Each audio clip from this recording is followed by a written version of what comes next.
Hey, oh, à vous, les Burgiens, votre magazine d'infos 100% local. Interview, reportage, suivez-nous, on est les seuls à vous y emmener.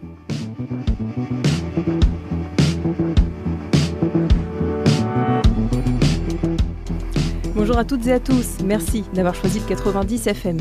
Numéro spécial face à la réforme du Code du travail, les réagissent. Vous entendrez le point de vue d'une juriste, d'un syndicat et d'une représentante de la branche métallurgie. Un numéro réalisé avec Élodie Guédiolet. Bonjour Élodie. Bonjour Audrey, bonjour à tous. À vous, les Burgiens, sur Radio B 90 FM. Vendredi 22 septembre, face aux caméras, Emmanuel Macron signe les 5 ordonnances modifiant le Code du travail. Le lendemain matin, publication au journal officiel, entrée en vigueur immédiate.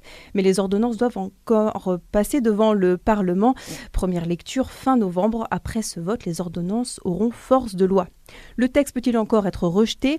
Oui, mais ça ne devrait pas arriver. Les députés de la République En Marche sont majoritaires à l'Assemblée nationale.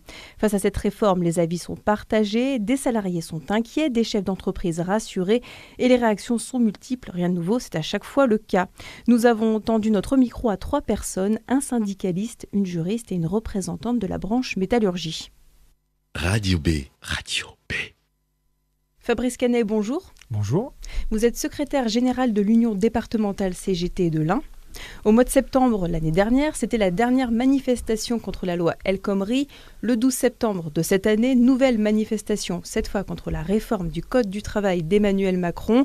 Vous l'avez annoncé, 1300 personnes étaient dans les rues de Bourg-en-Bresse.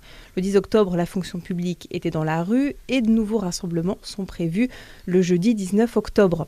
Fabrice Canet, qu'est-ce que vous retenez de ces premières manifestations contre la réforme du Code du travail ? Ce que je retiens, c'est plutôt un petit peu l'analyse qualitative qu'on a faite dans les entreprises où on est implanté. Et puis l'opinion publique, c'est-à-dire qu'on est parti quand même d'une opinion publique qui était assez partagée par rapport à la loi travail. Et aujourd'hui, sur l'opinion publique au niveau national, les dernières enquêtes, on a à peu près 65% de la population qui est contre les ordonnances. Donc on a déjà fait bouger des lignes. Alors après, à nous d'être en capacité de continuer à expliquer le contenu et à arriver à ce que les salariés et ces 65% se mobilisent. Intéressons-nous à l'Ain. Qu'est-ce que vous pouvez nous dire sur la mobilisation dans le département ?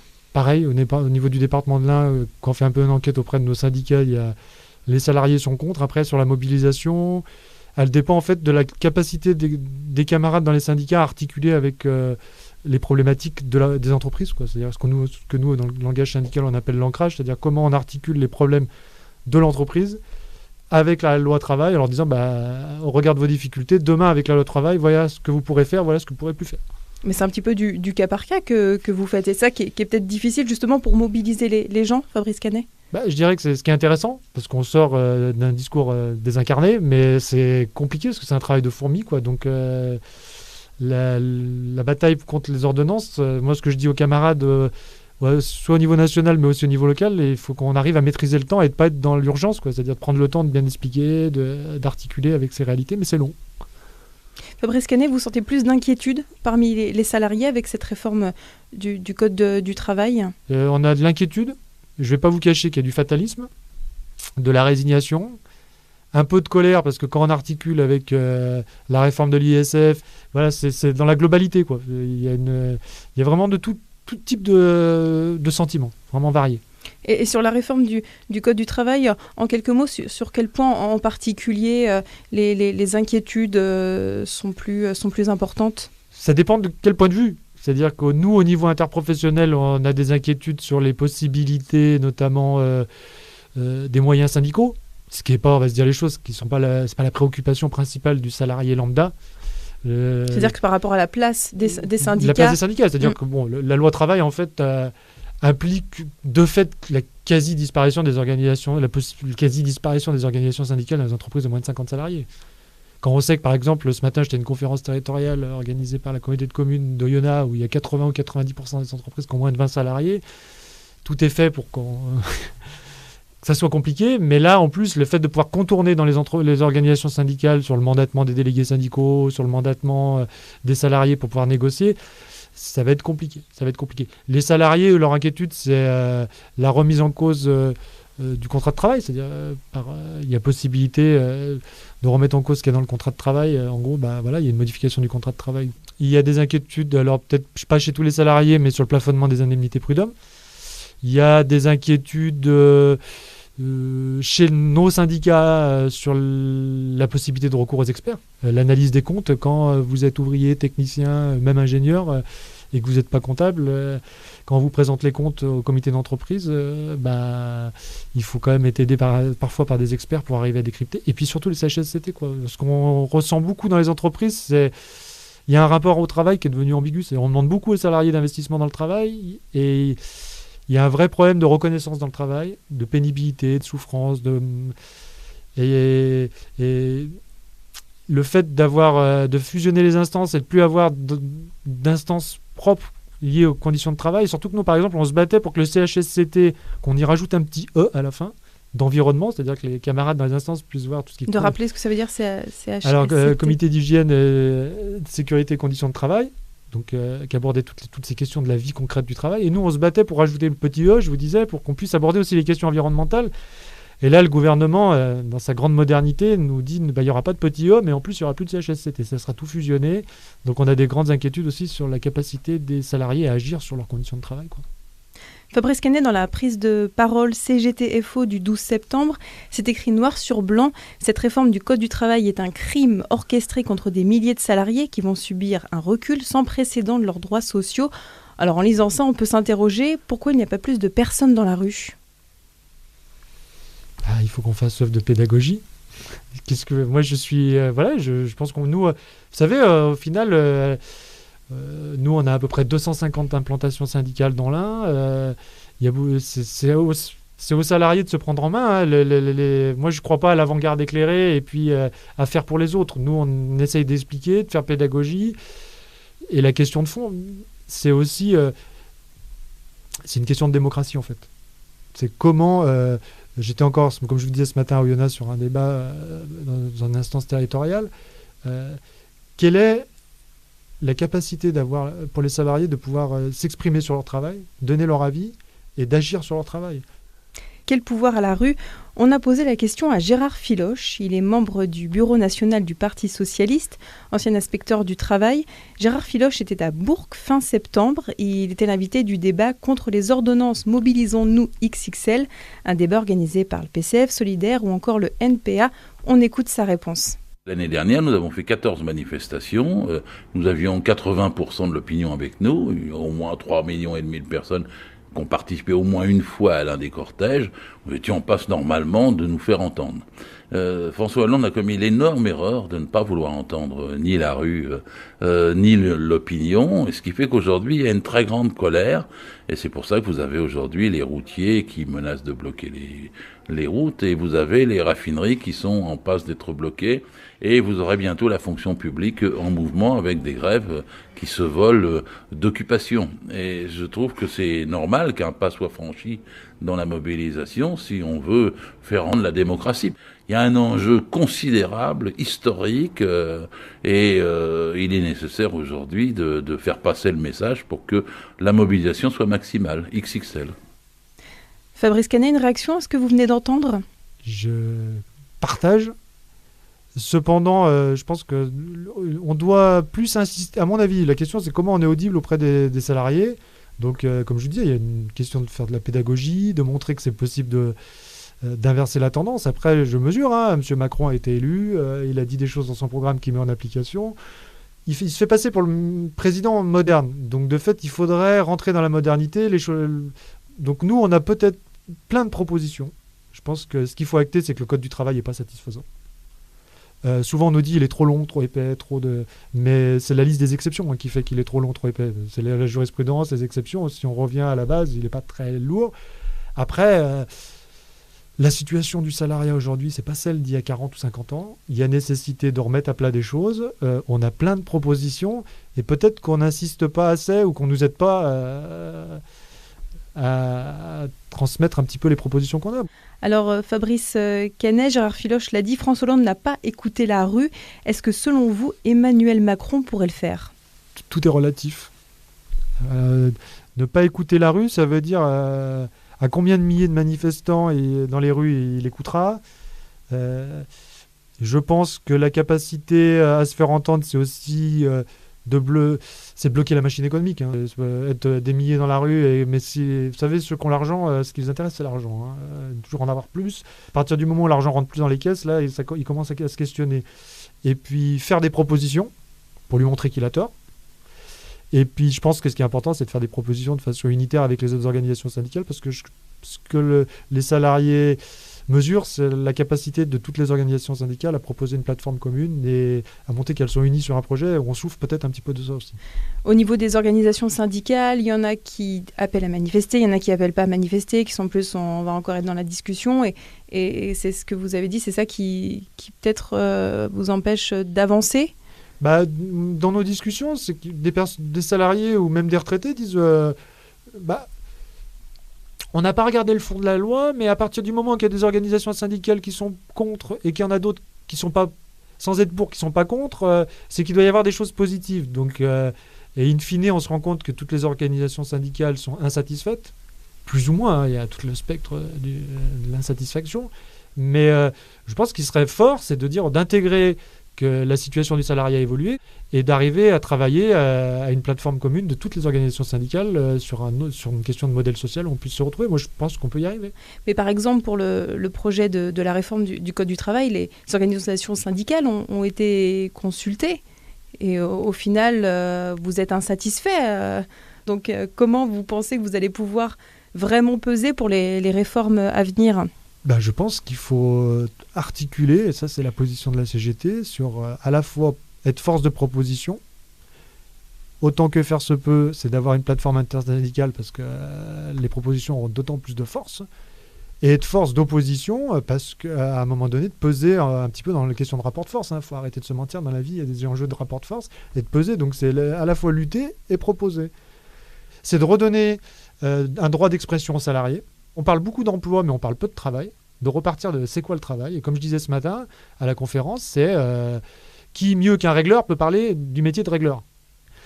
Donc ça veut dire inéluctablement dans le nouveau code du travail peut-être donner des droits, comme sous forme de conseils d'atelier, comme il fut question un temps, pour que les salariés puissent s'exprimer.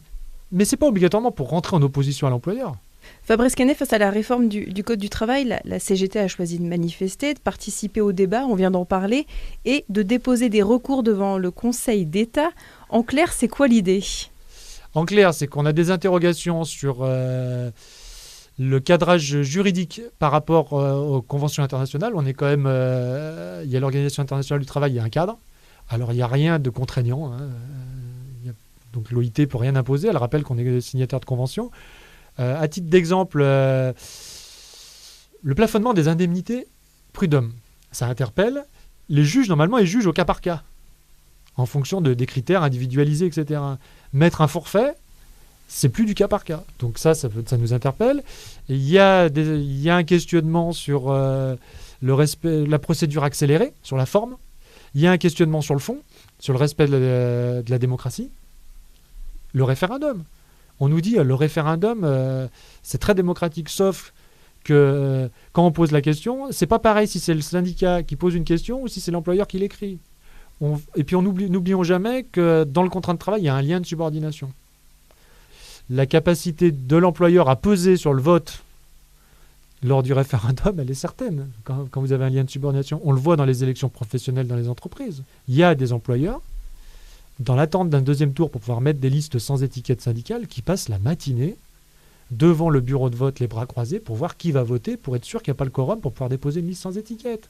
Le lien de subordination, il est là, il existe dans l'entreprise. On n'est pas dans des élections citoyennes dans un cadre public.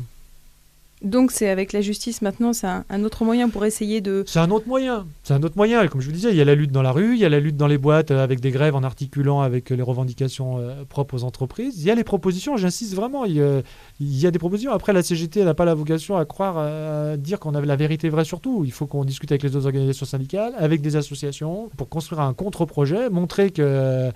on voudrait nous faire passer pour archaïques, non. On mesure les enjeux du 21e siècle, les enjeux économiques, la rupture industrielle qui va arriver. Et puis, il y a le levier juridique. Fabrice Canet, secrétaire général de l'Union départementale CGT de l'Ain, une interview réalisée le 18 octobre.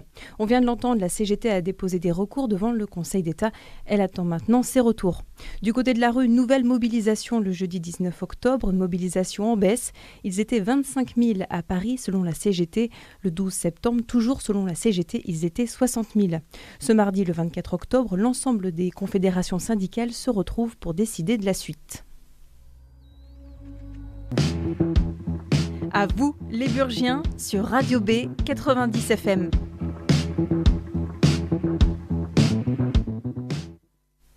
À vous les Burgiens, continue numéro spécial face à la réforme du Code du travail, ils réagissent. Élodie Fabrice Canet, secrétaire générale de l'Union départementale CGT de l'Ain, l'a dit, il va falloir faire preuve de pédagogie pour présenter la réforme aux salariés. Alors, du côté des chefs d'entreprise, comment est accueillie cette réforme ?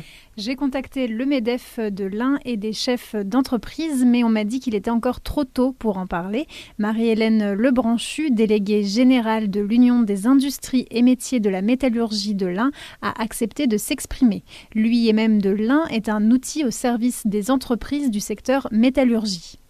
Marie-Hélène Lebranchu, vous êtes déléguée générale de l'UIMM de l'Ain, qui représente la branche de la métallurgie, un pôle ressources pour les chefs d'entreprise de cette branche. Vous les accompagnez au quotidien, les informez et les conseillez. Globalement, quel est votre point de vue sur la réforme du Code du travail proposée par le gouvernement Philippe ? Alors c'est une réforme qui était très attendue effectivement des entreprises et qu'on considère bienvenue pour notre pays. Donc effectivement pour nous ça correspond à une vraie ambition en fait de simplifier notre code du travail qui est souvent perçu comme trop compliqué et qui peut être un obstacle à l'investissement d'entreprises étrangères. Donc pour nous c'est un vrai souci de simplification en fait pour tenir compte du quotidien des entreprises et en particulier des PME. Une volonté en fait de donner une réelle dynamique au dialogue social au plus près des besoins des salariés et des entreprises. Pour cela, il faudra effectivement que les entreprises s'approprient cette possibilité de dialoguer avec leurs salariés. Donc c'est un vrai changement culturel également qui convient de conduire et pour lequel il nous semble important effectivement de pouvoir aussi accompagner les entreprises qui n'ont peut-être pas toujours cette habitude de dialogue et de négociation. Et pour nous aussi, c'est un signal fort de l'attractivité de la France. Donc on a pu entendre, on a pu dire qu'il s'agissait de faire des cadeaux à des patrons. Pour nous, pas du tout. C'est vraiment tendre vers un code du travail qui soit un équivalent de nos voisins européens et qui donne la possibilité à nos PME, à toutes nos entreprises, que ce soit aussi des ETI et des groupes, d'être en véritable situation d'égalité par rapport à nos concurrents européens. Est-ce que vous avez déjà pu parler de ces mesures avec des chefs d'entreprise et comment est-ce qu'ils réagissent ? Alors bien sûr, on s'attache beaucoup aussi à expliquer, faire de la pédagogie autour de ce texte qui, je l'ai dit, est pour nous une véritable réforme culturelle parce qu'il va s'agir de s'approprier effectivement dans les entreprises cette opportunité qui leur est donnée de conduire un dialogue social et de s'adapter effectivement à la situation concrète de l'entreprise pour les besoins de l'entreprise et aussi pour les besoins de ses salariés. Au cœur des ordonnances, il y a la volonté, vous l'avez dit, de rendre la négociation directe entre chefs d'entreprise et salariés simple et accessible, et ce sur tous les sujets. Pourquoi une telle mesure est-elle essentielle pour un chef d'entreprise ? Alors je pense que effectivement notre code du travail qu'on a voulu très protecteur et je pense que c'est une bonne chose ne laissait pas suffisamment de latitude et de souplesse et ce qui était donc une volonté de laisser des opportunités aux entreprises était devenu trop contraignant.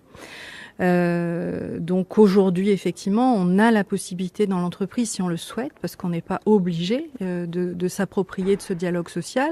On n'en a peut-être pas la volonté, on n'en a peut-être pas l'habitude.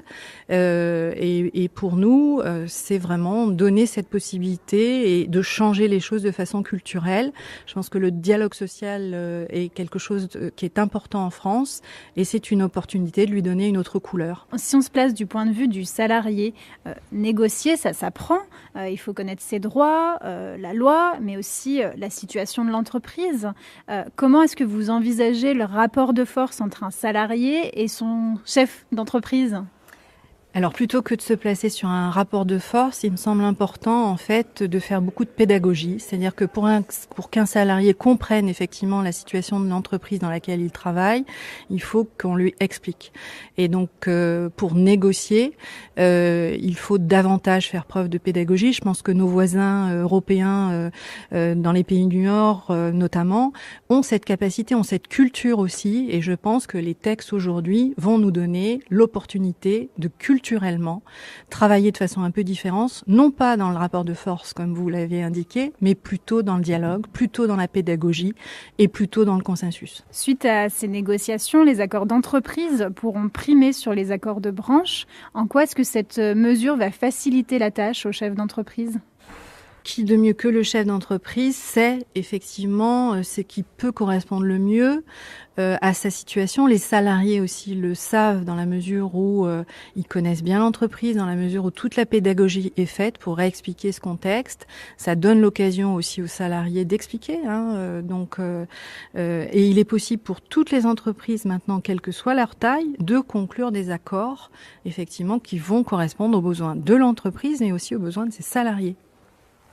Marie-Hélène Lebranchu, je rappelle que vous êtes déléguée générale de l'UIMM de l'Ain.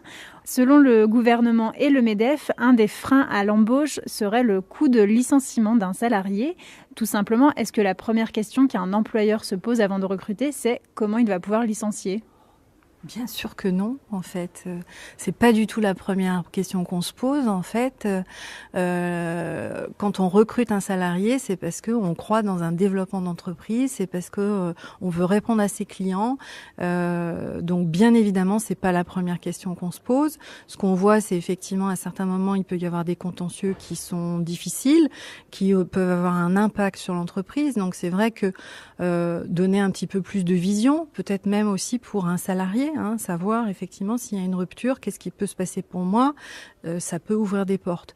Ce qu'on voit, c'est effectivement lorsqu'on a des règles qui empêchent le dialogue, empêchent la discussion, empêchent la négociation, tout ceci crée des craintes, tout ceci crée des freins, des peurs. Et il me semble que tout ce qui est fait pour améliorer le dialogue, améliorer la pédagogie, améliorer la compréhension, va dans le bon sens et va permettre en fait à la France de retrouver une place économique et industrielle qui convient.